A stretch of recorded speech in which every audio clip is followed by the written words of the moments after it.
Pertolongan kita adalah dalam nama Tuhan yang menciptakan langit dan bumi. Turunlah atas kita sekalian damai sejahtera dari Allah Bapa, Putra, dan Roh Kudus. Amin. Shalom saudara, selamat pagi, selamat sore, selamat malam. Kapanpun Anda sana, mari kita berdiri, kita angkat pujian kita katakan ada kuasa. Karena kita tahu ada kuasa dalam nama Tuhan kita, Yesus Kristus. Semuanya boleh bangkit berdiri, semuanya bertepuk tangan. Kita mau naikkan pujian kita mau tinggikan nama-Nya.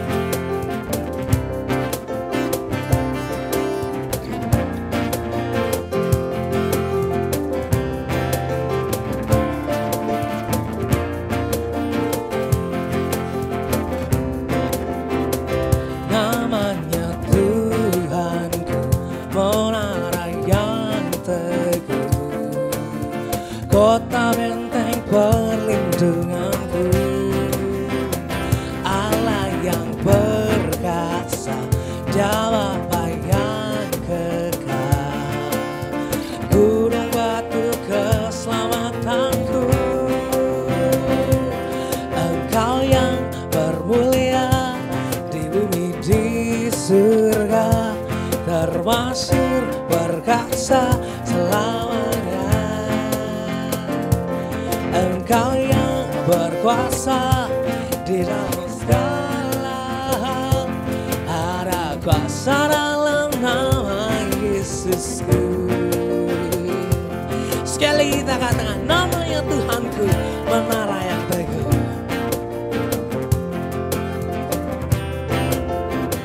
Namanya Tuhanku, menara yang teguh. Kota benteng perlindunganku,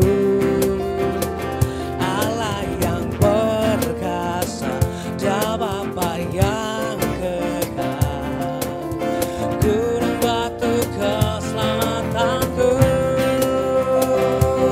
Engkaulah termulia di bumi di surga, termasyhur perkasa selamanya.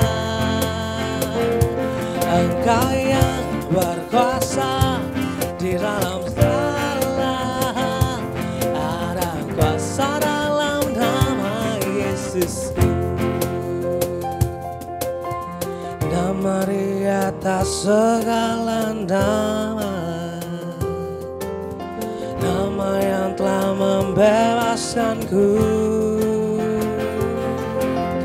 Warna kuasa tunduk pada nama itu, Yesus Tuhan segala Tuhan. Nama di atas segala nama, nama yang telah membebaskanku.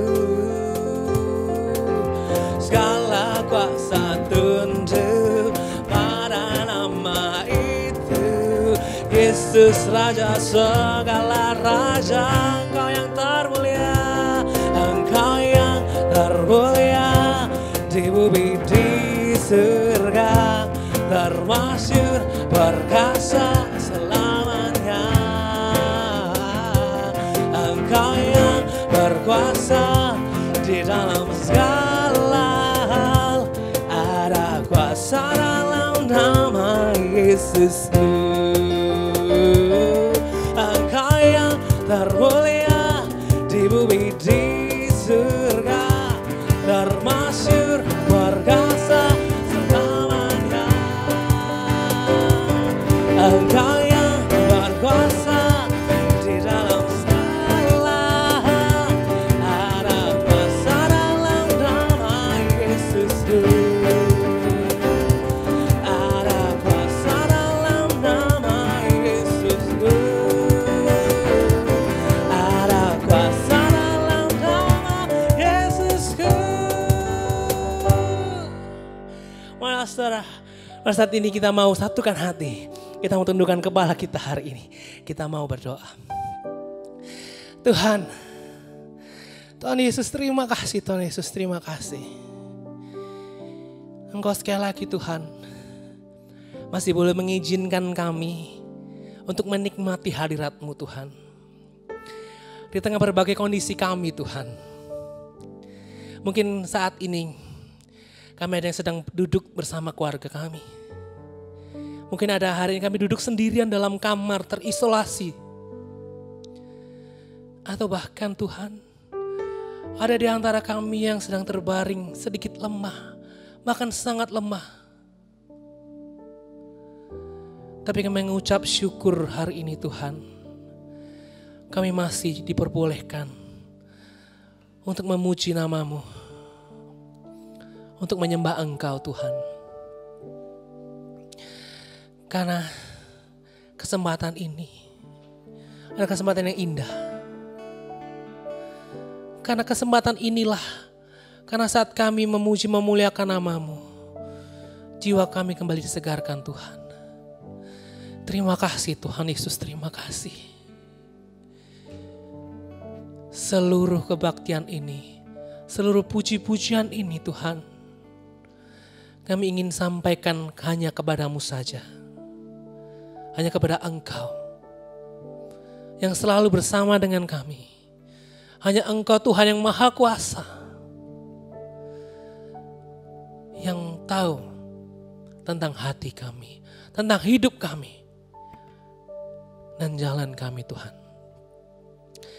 Terima kasih Tuhan, terima kasih. Kiranya Engkau berkati setiap pujian kami, berkati setiap kebaktian kami. Engkau berkati setiap jiwa kami yang ingin duduk untuk memuji, mendengarkan suara-Mu.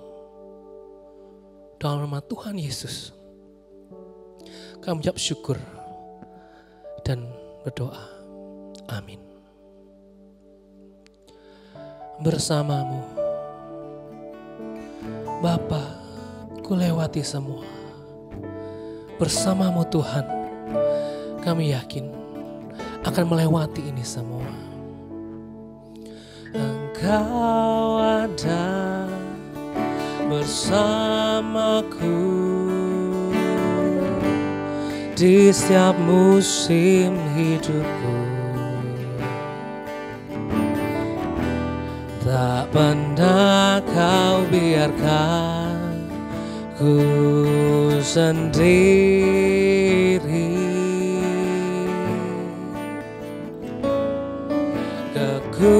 Kekuatan di jiwaku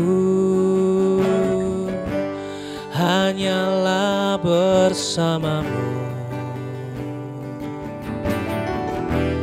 Tak pernah ku ragukan kasih-Mu.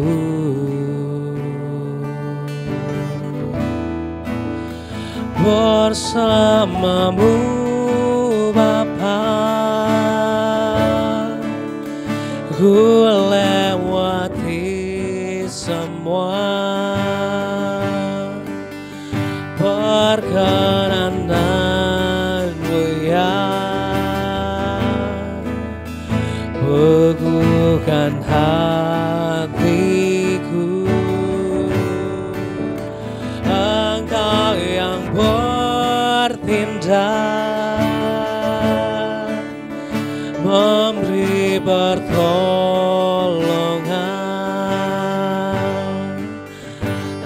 Anugerah-Mu besar berlimpah bagiku.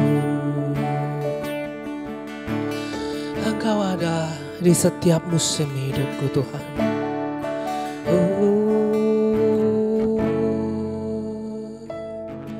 Engkau ada bersamaku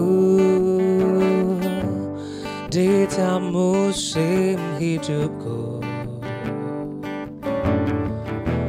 Tak pernah Kau biarkan ku sendiri.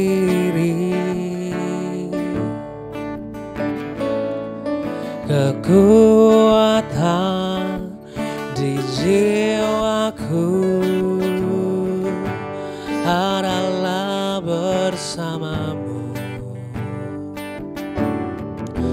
Tak pernah ku ragukan kasih-Mu. Bersama-Mu Bapa, ku lewati semua. Berkenan-Mu ya, teguhkan hatiku. Engkau yang bertindak, memberi pertolongan. Anugerah-Mu besar berlimpah bagiku. Anugerah-Mu besar Tuhan yang melimpah bagiku. Pada kesempatan kali ini Tuhan, kami ingin berdoa bagi saudara-saudara kami yang ada di luar sana Tuhan. Yang pertama, kami ingin berdoa untuk bangsa dan negara kami Indonesia Tuhan. Banyak hal yang terjadi Tuhan. Pandemi ini membuat kami semakin tersiksa Tuhan. Membuat kami semakin terkekang Tuhan. Semua orang kelelahan. Semua orang lelah, letih. Semua orang bosan, semua orang takut. Dan bahkan semua orang hampir kehilangan harapan Tuhan. Kami berdoa pada kesempatan kali ini Tuhan. Kami anak-anak-Mu Tuhan. Ingin berdoa agar Engkau tetap memberikan kami kekuatan. Engkau tetap membuat kami tetap teguh berpegang hanya kepada-Mu Tuhan. Dan Engkau juga bisa membukakan mata semua orang di bangsa ini Tuhan. Sehingga melalui masa sulit ini, pandemi ini Tuhan, mereka bisa semakin melihat Engkau. Mereka tahu bahwa Engkaulah satu-satunya tempat bagi mereka untuk beristirahat. Satu-satunya tempat mereka untuk berpegang teguh. Dan satu-satunya Allah yang bisa menenangkan hati dan jiwa mereka Tuhan. Kami bawa seluruh bangsa Indonesia ini Tuhan hanya dalam tangan-Mu. Karena kami yakin saat kami berdoa Engkau akan bekerja. Dan kami yakin bahwa suatu hari nanti kami melihat Indonesia boleh memuji memuliakan nama-Mu dan bertelut di bawah kaki-Mu Tuhan. Kami percaya dengan waktu-Mu Tuhan. Yang kedua Tuhan, kami berdoa untuk saudara-saudara kami, orang-orang terdekat kami, gereja kami, teman-teman sepelayanan kami, teman sekolah, teman kantor, teman main. Mungkin saat ini kami tidak bisa menyebutkan nama mereka satu persatu Tuhan. Mungkin saat ini mereka ada yang sedang dibelenggu oleh keduka cita. Mungkin ada yang dibelenggu dengan ketakutan. Ketidakpastian akan masa depan mereka. Atau mereka sedang dalam kesakitan Tuhan. Kami juga berdoa bagi mereka Tuhan. Kami tahu tidak ada satupun hal yang terjadi di dunia ini tanpa sepengetahuan-Mu Tuhan. Dan kami tahu. Dan kami percaya Tuhan bahwa rencana-Mu Tuhan jauh melebihi apa yang bisa kami pikirkan. Karena Engkau-lah satu-satunya Tuhan bagi kami. Kami berdoa hanya kepada-Mu Tuhan. Berikan mereka kekuatan Tuhan untuk menghadapi hal ini Tuhan. Minta Engkau membukakan mata mereka sehingga mereka dapat melihat Engkau Tuhan. Mungkin mereka yang dulunya sangat senang melayani. Namun karena masalah yang terjadi, masalah yang kehidupan yang terlalu menghinggapi mereka, Tuhan, mereka jadi letih, lesu, atau mereka undur, Tuhan. Kami mohon, Tuhan, tetap pegang tangan mereka.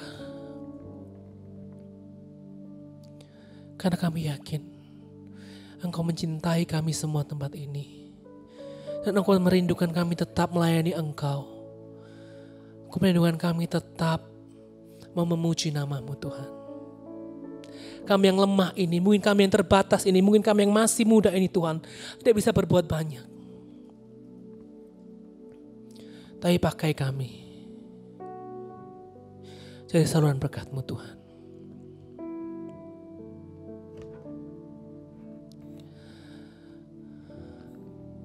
Mari saudara, kita pujikan lagu ini. Bersama-Mu Bapa, ku lewati semua.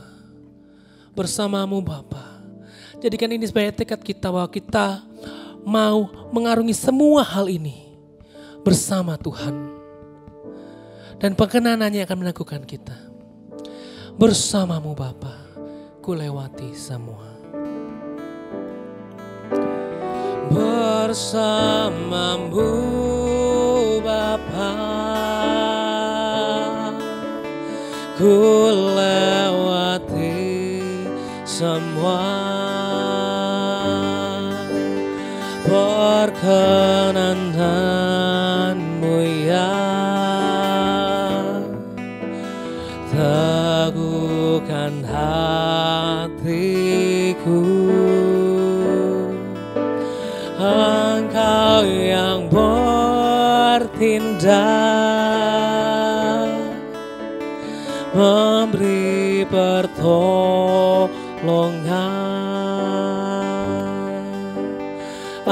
Anugerah-Mu besar, berlimpah bagiku. Anugerah-Mu besar, Tuhan, melimpah bagiku. Itulah yang kami percaya pada hari ini, Tuhan, pada saat ini. Kami mengucap syukur untuk segalanya. Yang berdoa untuk saudara-saudara kami, sehingga mereka tetap bisa menikmati Engkau seperti saat ini kami menikmati-Mu, Tuhan. Terima kasih, Tuhan, terima kasih. Terimalah setiap doa syafaat ini sebagai doa kami. Dan kiranya Engkau yang mau mengabulkannya sesuai dengan kehendak dan waktu-Mu saja. Dalam nama Tuhan Yesus, kami menjawab syukur dan berdoa. Amin.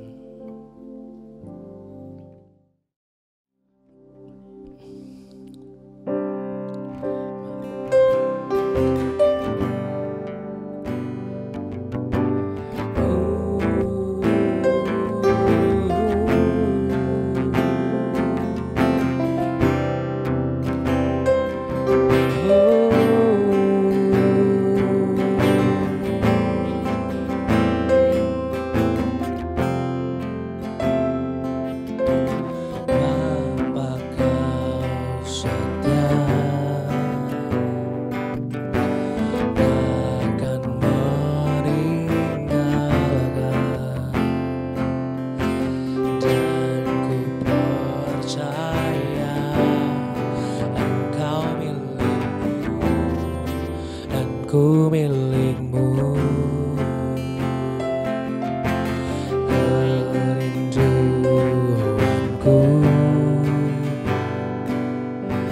tinggikan nama-Mu, karena ku tahu Engkau dalamku dan ku dalam-Mu.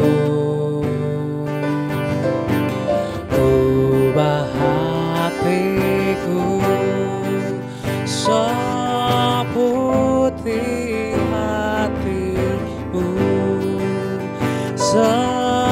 setulus kasih-Mu, kasih-Mu Tuhan. Biar mataku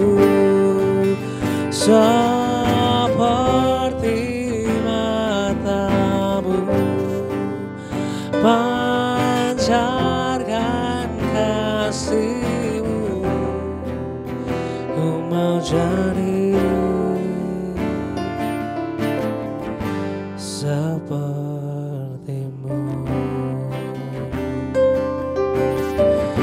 Kerinduanku, tinggikan nama-Mu.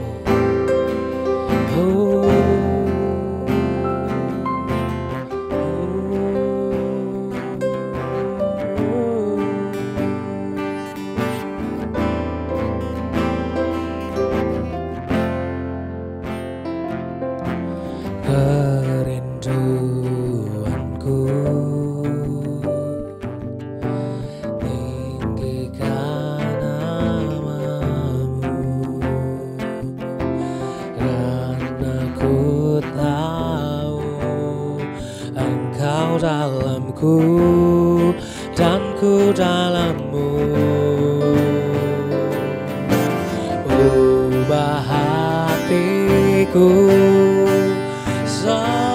seputih kasih-Mu, setulus salib-Mu, kasih-Mu Tuhan. Biar mataku seperti mata-Mu, pancarkan kasih-Mu, ku mau jadi seperti-Mu. Sekali lagi katakan, ubah hatiku, ubah hatiku seputih hati-Mu, setulus kasih-Mu, kasih-Mu Tuhan. Biar mataku seperti mata-Mu, pancarkan kasih-Mu, ku mau jadi, ku mau jadi, ku mau jadi seperti-Mu.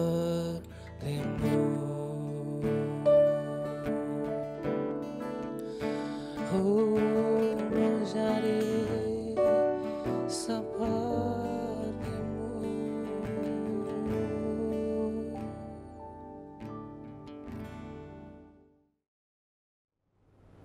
Shalom, selamat pagi teman-teman, saudara-saudara yang dikasihi dalam Tuhan Yesus Kristus. Bersyukur kita boleh bersama memuji Tuhan bersama, dan sebentar kita akan mendengarkan firman Tuhan. Mari kita siapkan hati, mengajak kita bersama berdoa, mempersiapkan diri kita. Bapa dalam surga, terpujilah nama-Mu, kami bersyukur, kami boleh memuji, memuliakan nama-Mu. Sebentar kami akan mendengarkan firman-Mu, menerima anugerah, yaitu mendengarkan perkataan-Mu sendiri menuntun hidup kami. Sertai hati kami, biarlah firman tersebut bertumbuh dan menjadi berkat bagi kami dan sekitar kami. Juga sertalah hamba-Mu yang membawakan, Tuhan yang layakkan dan kuatkan. Hanya dalam nama Tuhan Yesus kami berdoa mengucap syukur. Amin. Teman-teman, bagaimana kabar kalian? Tentu pertanyaan cukup klise di tengah kondisi pandemi COVID-19 sekarang ya. Tentu ada yang sudah mengalami kejenuhan. Tentu ada yang mengalami stres di rumah saja mungkin. Kondisi sekarang memang tidak mudah ya. Kita bisa lihat sekarang kita juga beribadah secara online. Rekan-rekan teman-teman, kita juga mungkin hari ini mengalami beberapa atau banyak ketidaknyamanan. Semua serba terbatas, takut tertular virus. Kita juga hari ini yang masih studi harus belajar online, bekerja secara online di rumah saja, dan juga masih banyak yang harus terkurung di rumah, stay at home, atau mungkin ada yang isoman. Hari ini mungkin juga ada teman-teman yang sedang merasakan kekhawatiran yang begitu rupa, ketakutan. Tentu teman-teman, ada COVID-19 ini, pandemi ini, siapa sih yang tidak khawatir? Siapa sih yang tidak takut sama sekali? Sedikit banyak pasti merasakan yang namanya kekhawatiran.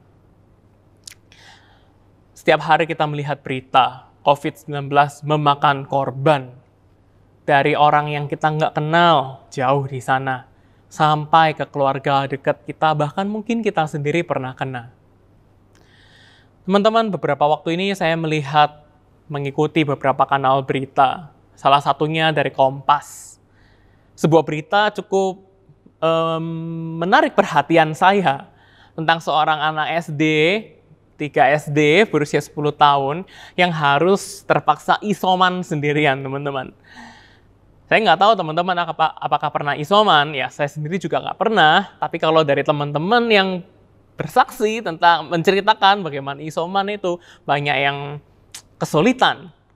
Harus minum obat, memperhatikan gizi, harus tetap kuat, imunitas harus tetap tinggi.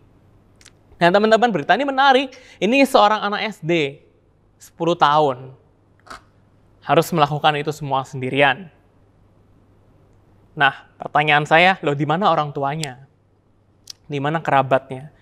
Ternyata orang tuanya pun meninggal karena COVID-19. Di rumah sakit, meninggal. Wah. Dan mau nggak mau anak ini harus isoman sendiri. Di masa terakhir, dia melihat orang tuanya adalah orang tuanya di rumah sakit. Dan tidak pernah melihat penguburan dari orang tuanya ini. Karena kita tahu kalau orang terkena COVID-19 di rumah sakit ada protokol tertentu yang sudah ditetapkan untuk langsung dikuburkan. Nah, teman-teman, saya ketika baca berita ini ya, wah, merasakan bagaimana kalau saya yang di posisi itu. Wah, tentunya tidak mudah. Tentunya amat tidak mudah. Ini anak 10 tahun mengalami ini. Jatuh banyak sekali korban di tengah COVID-19 ini. Korbannya itu tidak hanya korban nyawa, teman-teman. Tapi juga banyak terjadi korban ekonomi. Korban edukasi, nggak bisa studi dengan baik. Juga korban jiwa.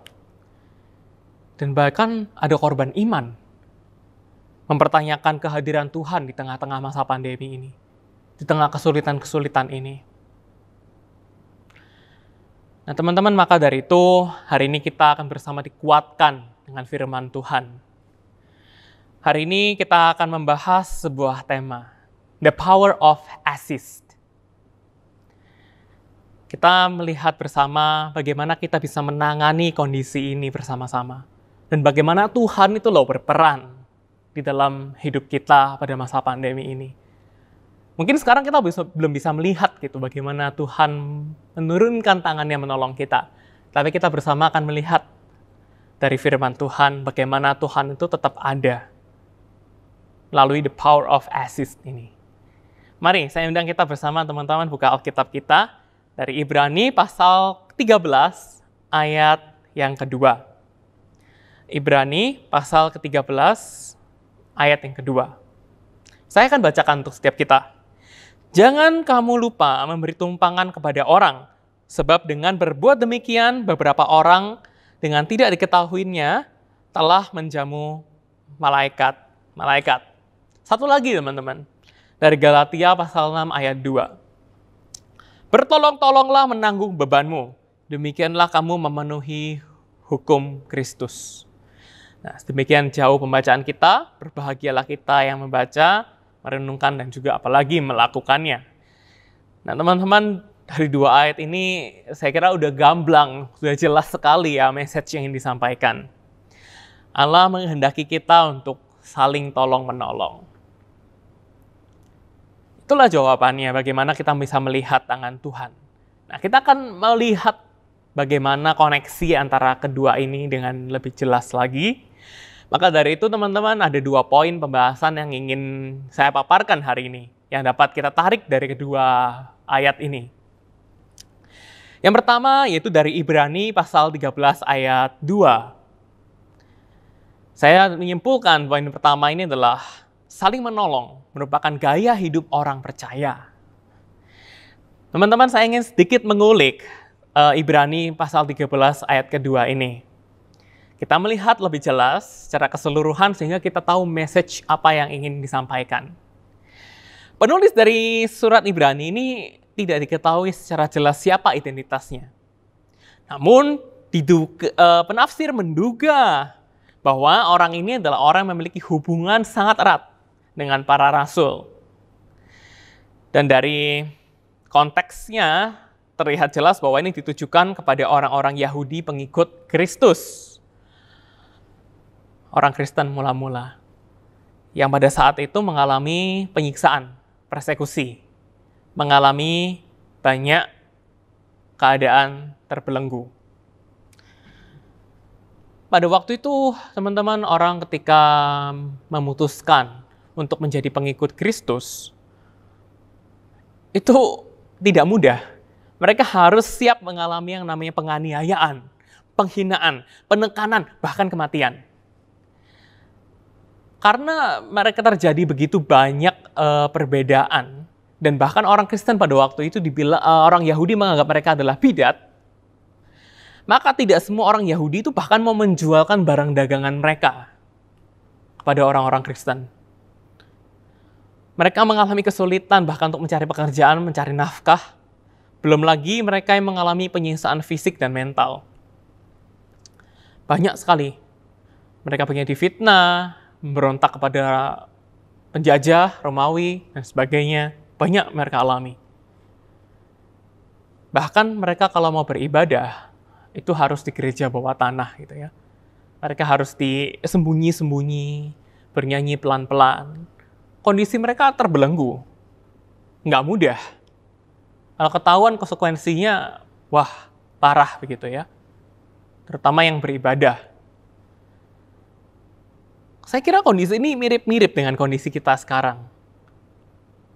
Kondisi terbelenggu. Kondisi tidak bisa bebas. Maka dalam kondisi seperti ini, buat mereka, orang-orang Yahudi, pengikut Kristus ini, ada 2 pilihan. 2 option yang terbuka untuk mereka. Yang pertama, mereka dapat saja mengingkari iman mereka. Ketika mereka mengingkari iman mereka kembali kepada kepercayaan mereka yang lama. Mereka dapat kembali berdagang, mencari nafkah, dan sebagainya. Mereka mungkin tidak perlu mengalami persekusi ya. Tidak perlu mengalami belenggu itu. Nah, yang kedua, yang tentunya yang di-encourage atau disemangatin dari penulis, yaitu tetap setia.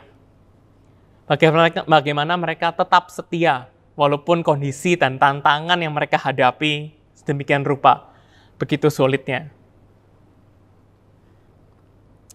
Nah, tujuan ini bagaimana kok bisa terlihat lebih jelas, bahwa penulis itu ingin orang-orang itu lebih kuat. Nah, terlihat jelas teman-teman dari gambar berikut ini. Nah, ini adalah sebuah slide, sebuah gambar yang cukup baik, yang saya ambil dari Bible Project, menggambarkan struktur dari penulisan surat ini. Nah, menarik sekali, beberapa pasal, beberapa bagian itu menunjukkan, pertama, penulis menunjukkan supremasi atau kebesaran dari Kristus. Dan setelah itu, adanya tantangan yang diberikan pada orang percaya. Nah, teman-teman, kita lihat ke kolom yang pertama. Pasal 1 sampai 2. Di sana penulis membandingkan Yesus dengan malaikat dan Taurat. Cepat saja, tanpa terlalu dalam kita membahasnya. Di sini penulis menyerukan bahwa Yesus itu adalah God's Word, firman Tuhan itu sendiri. Yesus adalah firman. Yang kedua, kolom sebelahnya, Yesus dibandingkan dengan Musa dan Tanah Perjanjian. Yesus adalah hope of new creation. Yesus itu adalah harapan. Selanjutnya, Yesus dibandingkan dengan iman dan Melkisedek. Di sini Yesus sebagai eternal priest. Selanjutnya, pasal 8-10, bagian perbandingan yang terakhir, Yesus dibandingkan dengan korban dan janji. Yang ingin disampaikan oleh penulis yaitu Yesus adalah korban yang sempurna. Nah, kita hari ini tidak fokus membahas poin-poin ini, namun saya ingin menunjukkan bahwa poin-poin ini menunjukkan supremasi atau ketinggian dari Yesus, kemahakuasaan dari Yesus. Dan dirangkum sebagai penutup pasal 11-13. Di tengah Yesus yang begitu powerful, begitu supreme gitu ya, begitu super, begitu besar. Nah, apakah orang kalian gitu ya, orang-orang pembaca ini mau setia kepada Dia? Ada loh tantangannya, kondisi yang sulit. Nah, namun menuliskan bahwa ada model-model iman atau teladan-teladan iman yang sukses atau berhasil untuk tetap setia di tengah kondisi yang sulit. Dituliskan teman-teman cepat saja ada beberapa tokoh. Habel, Henok, Nuh, Abraham, Sarah, Ishak, Yakub, Musa, dan Rahab. Semuanya mengalami kondisi-kondisi yang tidak mudah. Kondisi yang sulit, tertekan, terbelenggu. Tapi mereka tetap setia. Dan mereka terus beriman kepada Yesus betapapun besarnya penderitaan. Tuhan tidak pernah meninggalkan umatnya. Nah, itulah tantangan, itulah message-nya. Dan teman-teman, pada Ibrani pasal 13 ayat kedua ini merupakan salah satu pada bagian yang terakhir itu, bagian dari tantangan itu, yang merupakan one of the word of wisdom. Kata-kata hikmat yang penulis tuliskan. Di tengah tantangan itu, bagaimana mereka memiliki gaya hidup untuk bisa survive, menjalani kesulitan itu. Nah, penulis memberikan cara-caranya begitu. Dan salah satu gaya hidup orang percaya ini, yaitu adalah saling menolong. Saling menolong. Giving an assist gitu ya, saling menolong. Dalam kondisi persekusi, diperlakukan dengan berbeda, tidak memiliki kebebasan, hendaklah kita memiliki gaya hidup saling menolong. Kata-kata orang yang tidak dikenal kepada orang yang tidak kenal pada bagian ini, kalau kita lihat itu cukup unik gitu ya. Tapi kalau kita lihat lebih detail, kita bisa melihat bagian yang serupa yaitu pada Ayub pasal 31 ayat 32. Demikian, malah orang asing pun tidak pernah bermalam di luar, pintuku kubuka bagi musafir. Nah, ini kata musafir. Ini mirip bahasanya, itu orang yang mengembara meninggalkan negerinya untuk beberapa waktu. Nah, juga Matius 25 ayat 35, serupa juga, orang-orang yang tidak dikenal, sebab aku lapar, kamu memberi aku makanan. Ketika aku haus, kamu memberi aku minum. Ketika aku seorang asing, kamu memberi aku tumpangan. Nah, teman-teman, Allah menghendaki dalam masa yang sulit ini, saling menolong itu menjadi gaya hidup kita, untuk bisa kita survive. Untuk kita bisa selamat pada kondisi ini. Teman-teman, kita nggak akan pernah tahu siapa orang yang kita tolong. Teman-teman bayangkan, kalau kita naik mobil, kita naik motor, kita berhenti di perempatan atau di lampu merah, begitu ya. Kita lihat ada orang berjualan makanan, minuman, kacang-kacangan. Kita nggak tahu loh siapa orang ini. Apakah dia sudah makan hari ini? Apakah penjualan hari ini banyak? Apakah mencukupi? Apakah bisa menghidupi keluarga? Atau bisakah dia mencari sesuap nasi dari penjualan hari ini? Bagaimana kondisi orang tuanya? Bagaimana kondisi adiknya? Bagaimana kondisi dirinya? Apakah sakit? Apakah tertular COVID dan sebagainya? Kita nggak tahu. Kita juga nggak tahu mungkin orang-orang yang berada dalam satu grup WhatsApp kita. Di grup function mungkin Atau mungkin di grup keluarga, bagaimana kondisi sepupu kita, kondisi saudara-saudara terdekat kita. Mungkin kita tidak tahu kondisi hati mereka, kondisi mereka, ekonomi mereka apa secara penuh. Kita mungkin tidak tahu kondisi itu. Bisa jadi ketika mereka mengulurkan tangannya untuk meminta pertolongan, itu merupakan harapan terakhir mereka.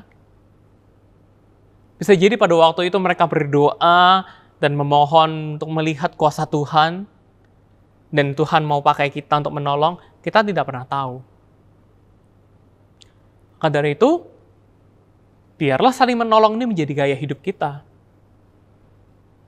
Karena kita tidak pernah tahu kondisi orang lain, maka ketika ini menjadi gaya hidup, kita konsisten melakukannya secara terus-menerus.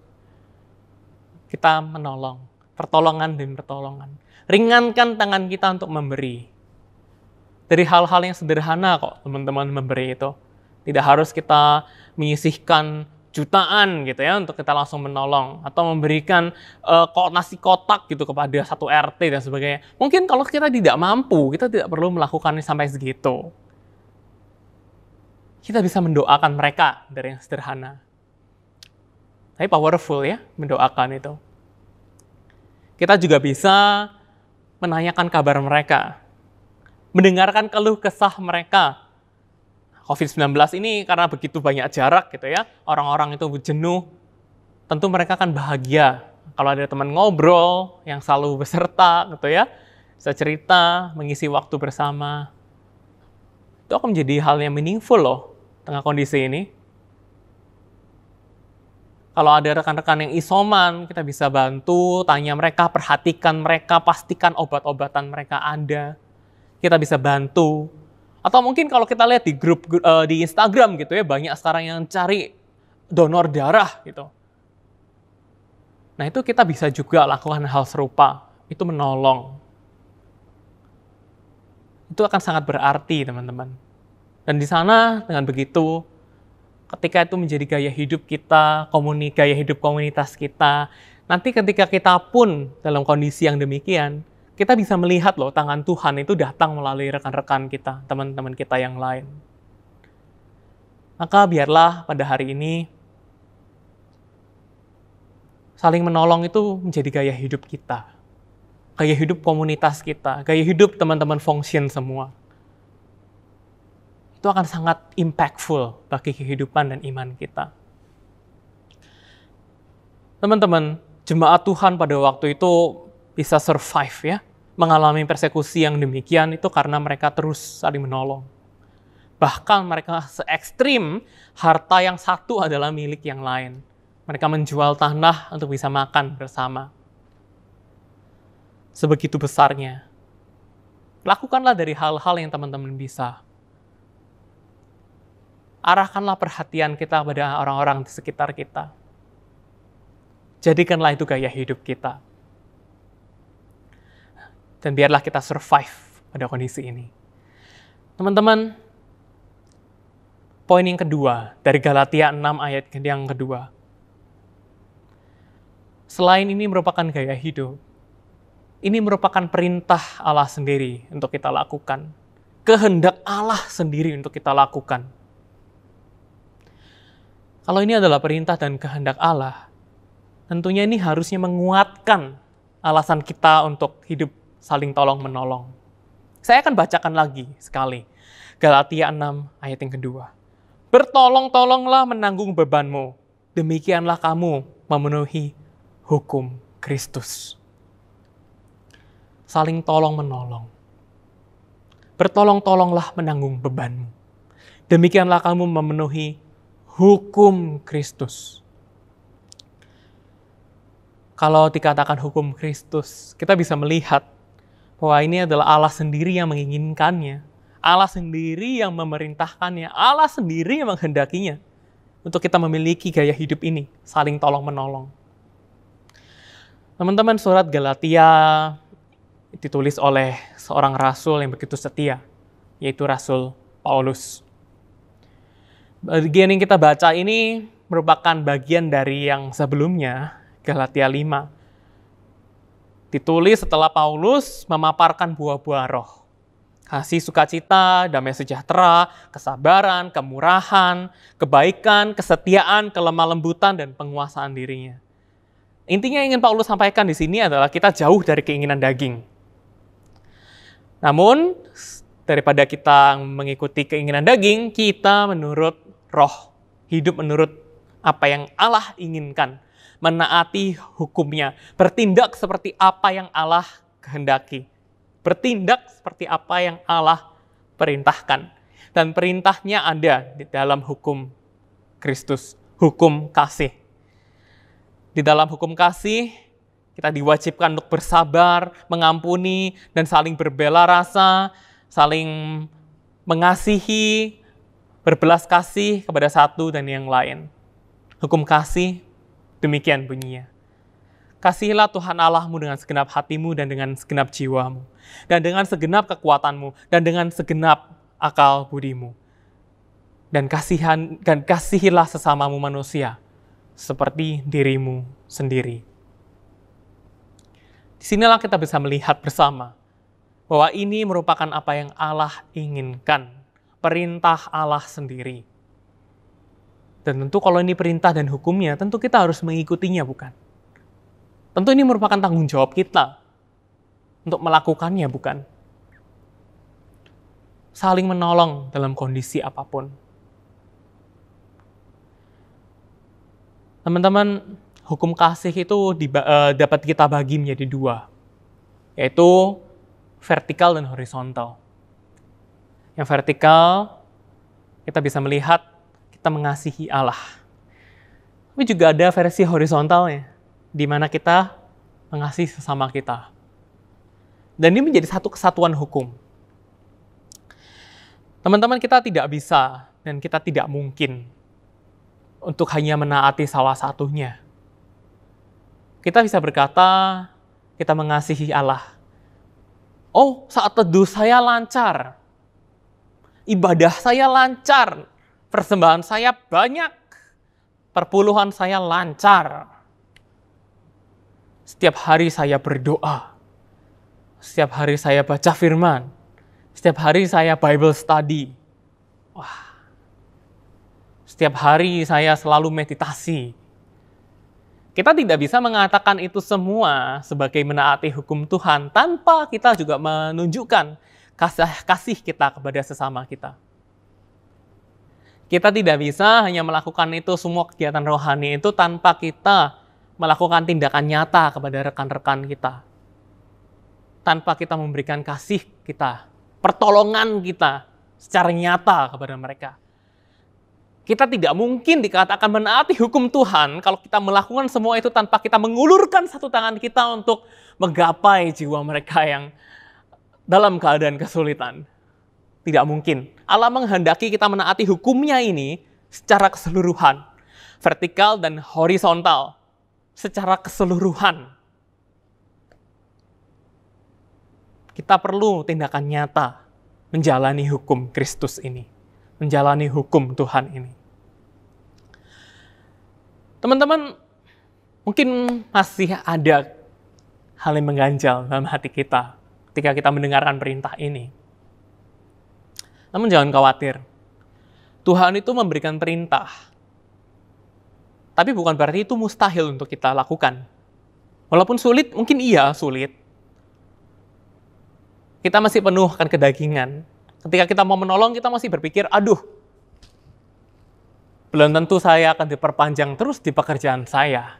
Ketika ada orang mau pinjam uang atau jelas-jelas kelihatan butuh uang untuk beli obat misalnya. Tapi dalam menolong kita, aduh, ada keraguan. Saya juga perlu menabung, saya juga perlu untuk masa depan, untuk cicilan saya dan sebagainya. Kita mungkin masih merasakan kedagingan itu. Pasti. Nah mungkin dalam masa kedagingan itu kita ngomong, perintah Tuhan itu, hukum Tuhan itu sulit. Tapi tenang teman-teman. Tidak serta-merta demikian.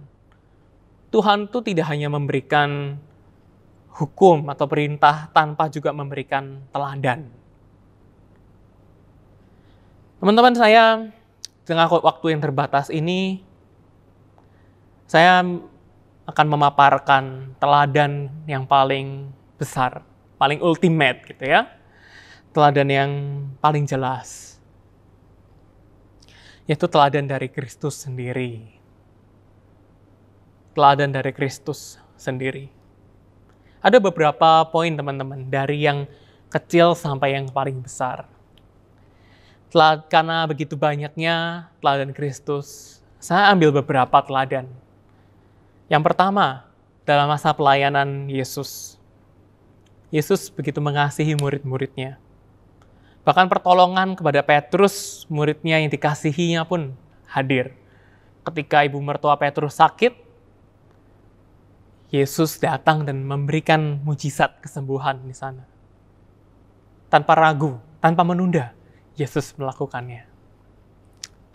Kepada orang-orang sesama Yahudi, Yesus juga menolong, hadir bagi orang Farisi maupun pemungut cukai. Kita tahu di Perjanjian Lama, terutama di kitab Injil, Yesus itu sangat tidak suka kepada sikap dari orang-orang Farisi yang munafik. Tidak apa adanya, berusaha menjebak. Orang yang sok paling kudus, paling holy gitu ya. Yesus tidak suka. Tapi, walaupun Yesus tidak suka kepada mereka, pada sikap-sikap mereka, tapi toh Yesus itu ketika diundang untuk makan di rumah orang Farisi ini, Yesus tetap datang, tetap makan, bahkan mengajar, membuka pintu, membuka tangannya menerima mereka. Apa itu kalau bukan anugerah? Yesus itu Allah loh, tapi mau hadir juga buat orang-orang Farisi. Tidak hanya orang Farisi, pemungut cukai, orang yang pada waktu itu dibenci oleh orang-orang Yahudi. Karena mereka ini orang Yahudi, tapi mereka menang tender, mereka boleh ngambil pajak lebih daripada yang Kekaisaran Romawi tetapkan. Dan itu cuan untuk dirinya sendiri. Tapi Yesus mau makan bersama mereka. Yesus mau loh tetap datang. Yesus tetap mau bahkan menerima mereka menjadi salah satu dari mereka ya, Matius, untuk bertobat dan mengikut dia menjadi muridnya. Yesus mau mengulurkan tangannya untuk menolong selalu. Selanjutnya kepada orang-orang Samaria. Teman-teman, orang-orang Samaria itu adalah orang-orang yang dipandang sebelah mata oleh orang-orang Yahudi. Karena ini masalah etnis. Orang-orang Samaria itu adalah orang-orang hasil dari perkawinan campur orang Yahudi dan non-Yahudi. Jadi mereka dianggap tidak memiliki darah yang pure, darah yang murni Yahudi, maka mereka dipandang sebelah mata. Dan mereka dianggap tidak mendapatkan janji-janji Abraham. Nah, gitu ya. Itu yang pandangan orang Yahudi. Nah, Yesus sendiri hadir 100% manusia itu dalam keturunan orang-orang Yahudi. Nah, kita bisa lihat di kitab Matius ya. Itu ada di awal tuh juga ada di beberapa bagian gitu ya, ada silsilah Yesus, kita bisa lihat sendiri. Ada orang Yahudi, pure. Namun Yesus tidak pernah membenci atau membeda-bedakan mereka. Bahkan Yesus itu beberapa kali menyembuhkan orang-orang Samaria yang sakit. Ada yang sakit kusta. Dan ada juga wanita Samaria yang dianggap hina. Mengambilkan air buat Yesus ketika Yesus minta. Dan Yesus membuka pintu pertobatan, pintu pertolongan untuk mereka. Yesus hadir juga untuk mereka. Ketika orang-orang Samaria ini tidak tahu bagaimana mereka harus beribadah, Yesus itu hadir untuk mereka. Yesus pun mengabarkan keselamatan untuk mereka. Dan teman-teman yang terakhir, sampai kasihnya ini sampai ke ujung bumi. Sampai kepada kita. Tidak hanya ke Samaria, namun sampai ke ujung bumi. Sampai ke kita hari ini. Siapapun kita, latar belakang kita itu apapun itu, selama kita percaya akan Yesus sebagai Tuhan dan Juru Selamat kita, maka pertolongan dan anugerah keselamatan itu ada bagi kita. Untuk saya, untuk teman-teman semua. Itu nyata. Hal ini teladan yang nyata yang Yesus lakukan. Dan tidak mustahil teman-teman untuk kita lakukan. Tidak mustahil untuk kita meneladani Yesus. Walaupun Yesus itu 100% Allah, namun ingat, Yesus juga 100% manusia. Ketika Yesus dicobai di padang gurun, teman-teman, iblis pun mencobai Yesus dengan mengubah batu menjadi roti. Ya, Yesus pun bisa lapar. Yesus pun butuh tempat untuk istirahat, gitu ya. Memerlukan daily needs juga. Yudas Iskariot pun dipanggil Yesus untuk, walaupun berkhianat ya pada akhirnya, namun dia dipercaya untuk melakukan pengelolaan finansial, begitu ya. Yesus juga mengolah dengan baik finansialnya, juga memerlukan income, begitu. Yesus juga tahu gitu loh kondisi kita. Yesus tuh memiliki needs yang sama dengan kita sebagai manusia. Tapi Yesus loh memberikan teladan itu. Yesus berhasil langkah demi langkah. Setiap pencobaan-pencobaan yang ada, setiap keinginan daging berusaha digodakan kepada Yesus. Yesus tetap setia. Yesus tahu kok pada hari ini, teman-teman, kalau dalam menolong, kita khawatir akan masa depan kita. Yesus tahu kok mungkin keluarga kita juga masih ada yang kesulitan, tapi bagaimana kita bisa menolong. Yesus tahu kita sibuk, apalagi mungkin di COVID-19 ini pekerjaan mungkin menumpuk. Yesus tahu betapa hektiknya hidup kita, sehingga kita tidak bisa memperhatikan. Yesus tahu, Yesus paham. Yesus juga memiliki perasaan. Namun teman-teman, Yesus itu memberikan janji loh. Tuhan itu memberikan janji untuk kita.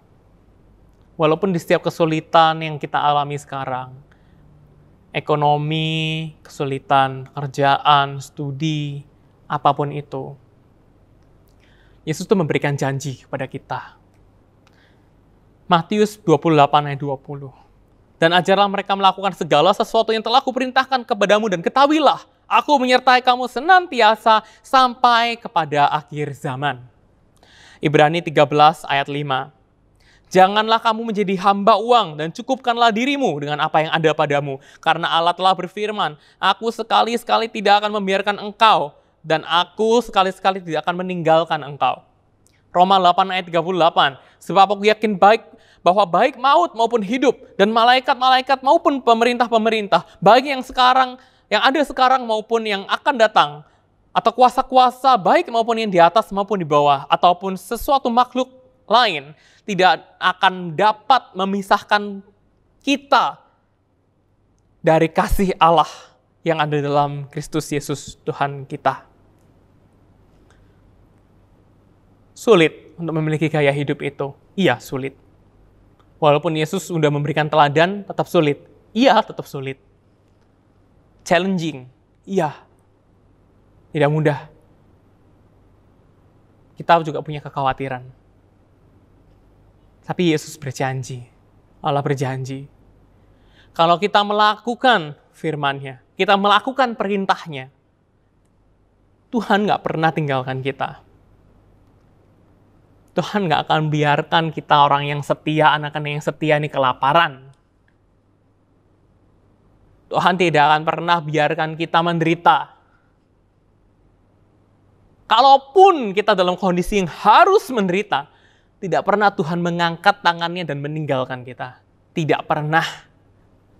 Ketika kita sampai harus mengalami penolakan karena Tuhan, tidak pernah sekalipun Tuhan akan membalikkan wajahnya untuk meninggalkan kita. Tidak pernah.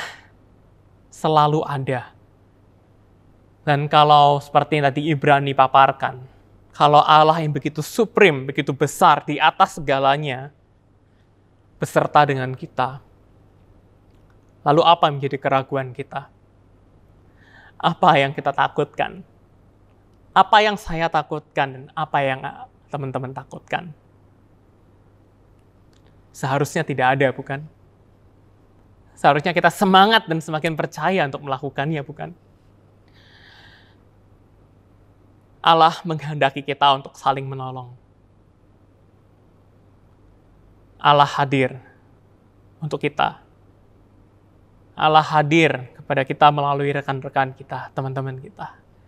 Juga Allah hadir kepada mereka melalui kita. Saling menolong adalah gaya hidup orang-orang percaya. Juga merupakan perintah Allah kepada kita, anak-anaknya. Yesus memberikan teladan dan juga janji pertolongan. Mari, jangan takut teman-teman. Kita buka mata kita, buka hati kita, lihat sekeliling kita, lakukan perintahnya. Ringankan tangan, salinglah menolong. Dari hal yang paling sederhana, mendoakan, memperhatikan, menanyakan kabar, sampai ke hal-hal yang besar yang dapat kita lakukan. Rencanakanlah, berdoalah, mintalah tuntunan, lihatlah apa yang bisa kita lakukan. Dan lihatlah nanti pada akhirnya kita bisa selamat, kita berjuang bersama. By the power of Aziz, kita berjalan bersama di jalan Tuhan dan memuliakan namanya. Amin. Mari kita bersama bersatu dalam doa. Bapa dalam surga, kami hari ini diingatkan kembali untuk bersama percaya, berjalan bersama dengan Engkau, mengikuti langkah-Mu Tuhan. Untuk memiliki gaya hidup saling menolong, ringan tangan. Bapak, kami hari ini mungkin masih ada kekhawatiran, dampak konsekuensi dari kami menolong. Mungkin kami yang dalam kondisi juga kurang baik, bagaimana kami memikirkan untuk menolong. Tapi Tuhan, hari ini perintah-Mu sangat jelas. Bahkan Kau memberikan teladan. Lebih daripada itu, Tuhan, Kau memberikan janji. Bahwa ketika kami akan menjalankan perintah-Mu itu, penyertaan-Mu akan selalu ada. Mencukupkan kami, memberkati kami. Tolong Tuhan, kuatkanlah tekad kami selalu. Untuk assist one of another, satu kepada yang lain. Tuntun kami Tuhan. Pertolongan apa yang dapat kami berikan kepada mereka? Tuhan, Kau yang tuntun. Pekakanlah hati kami untuk dapat melakukan perintah-Mu ini, hukum-Mu ini. Biarlah ketika kami mengatakan bahwa aku mengasihi Engkau Tuhan, kami juga dapat mengatakan kami mengasihi sesama kami. Ini doa kami Tuhan. Terima kasih Tuhan, mampukanlah kami selalu. Hanya dalam nama Tuhan Yesus kami berdoa mengucap syukur. Amin. Selamat pagi, jemaat Tuhan yang saya kasihi dalam Kristus Yesus. Pagi ini izinkan saya mewakili majelis dan hamba Tuhan GKA Gloria menyampaikan dua pengumuman yang penting. Yang pertama tentang bulan misi GKA Gloria. Sebelum terangkat ke surga, Tuhan Yesus memberikan amanat agungnya. Di dalam Matius pasal 28 ayat 19 dikatakan, karena itu pergilah, jadikanlah semua bangsa muridku dan baptislah mereka dalam nama Bapa dan Anak dan Roh Kudus. Kemudian dalam Kisah pasal 1 ayat 8b dikatakan, dan kamu akan menjadi saksiku di Yerusalem, di seluruh Yudea dan Samaria dan sampai ke ujung bumi. Dalam upaya mentaati amanat agung Tuhan Yesus, GKA Gloria sejak tahun 2002 sampai 2021, berarti sudah 19 tahun, setiap tahun pada bulan Agustus, kita mengadakan bulan misi. Dan dari dukungan jemaat GKA Gloria, kita Departemen Misi telah melakukan berbagai pelayanan misi. Yang pertama, yaitu pelayanan misi ke dalam.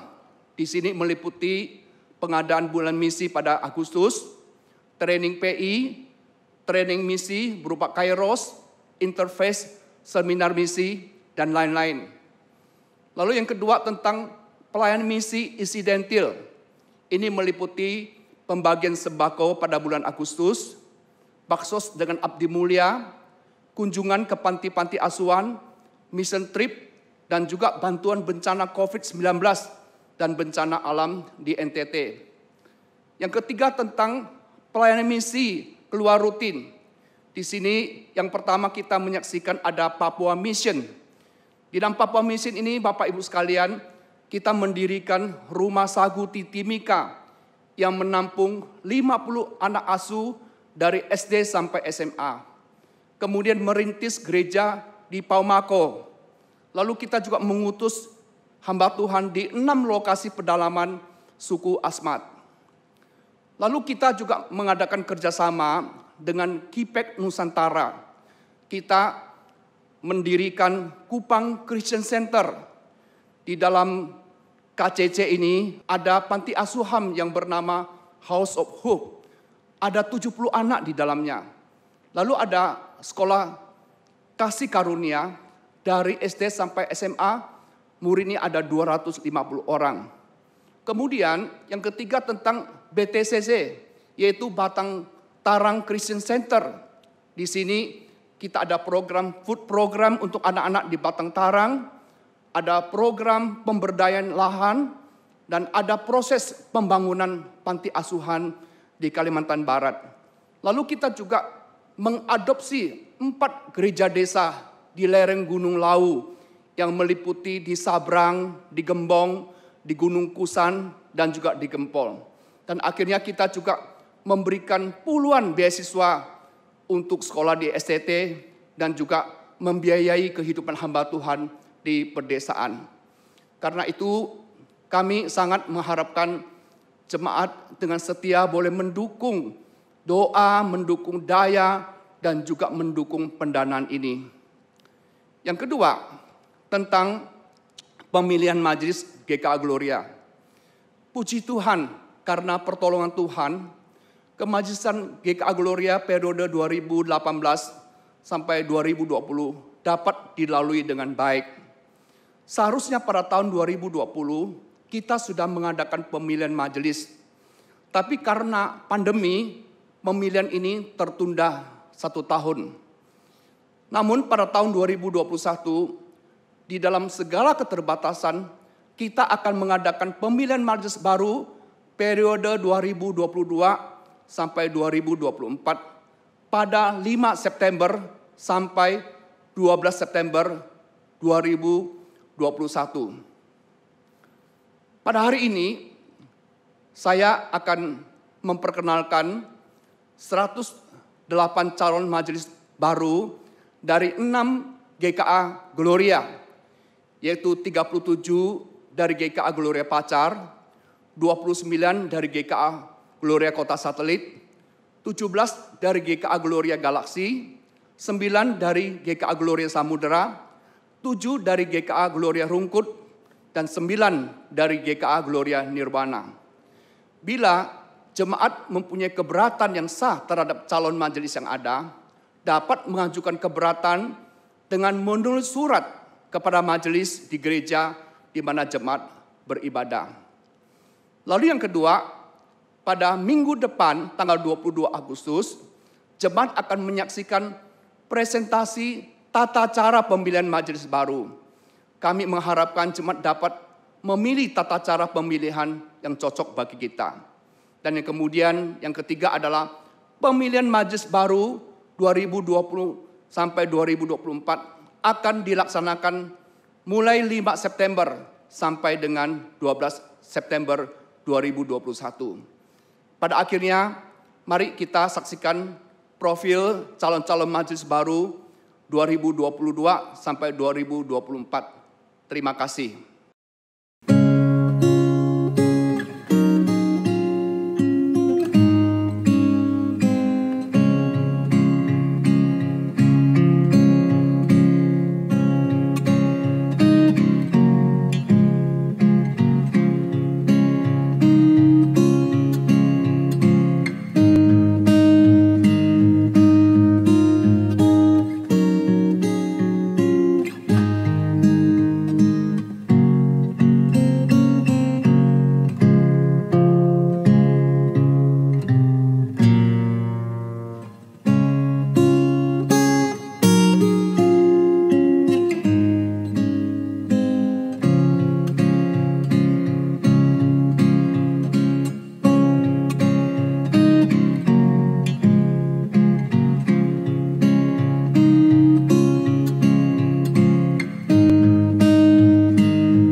Saya undang setiap kita untuk bangkit berdiri.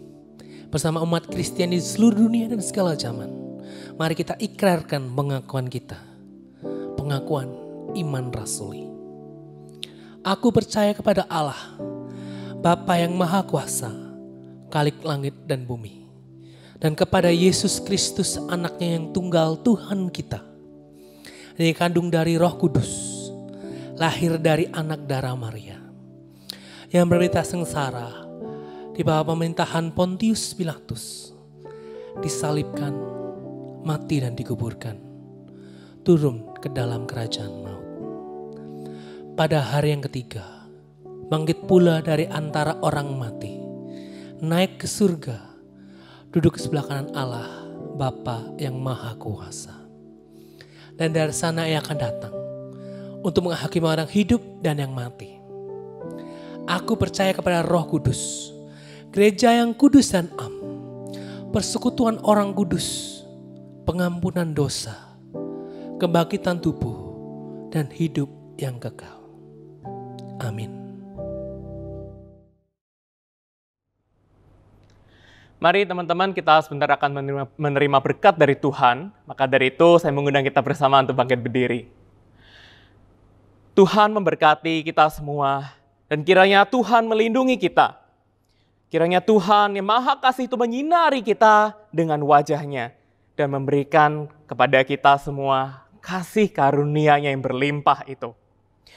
Kiranya Tuhan yang mengingat dan menghadapkan wajah-Nya senantiasa. Dan memberi kita semua damai sejahtera. Berserahlah selalu kepada Tuhan. Berimanlah selalu. Hanya Dialah harapan kita. Amin. Ku angkat tanganku Yesus, memuji perbuatan-Mu. Sungguh tiada terukur kasih setia-Mu.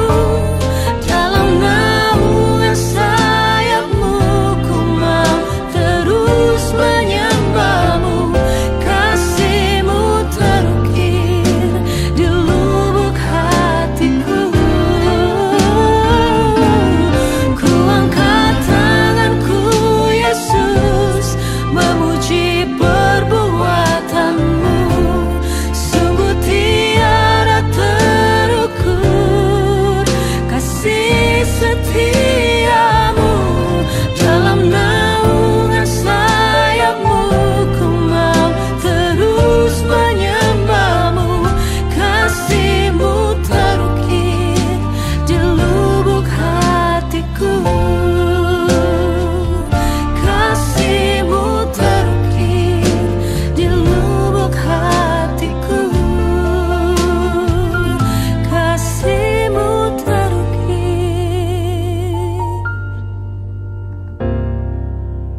Di lubuk hatiku.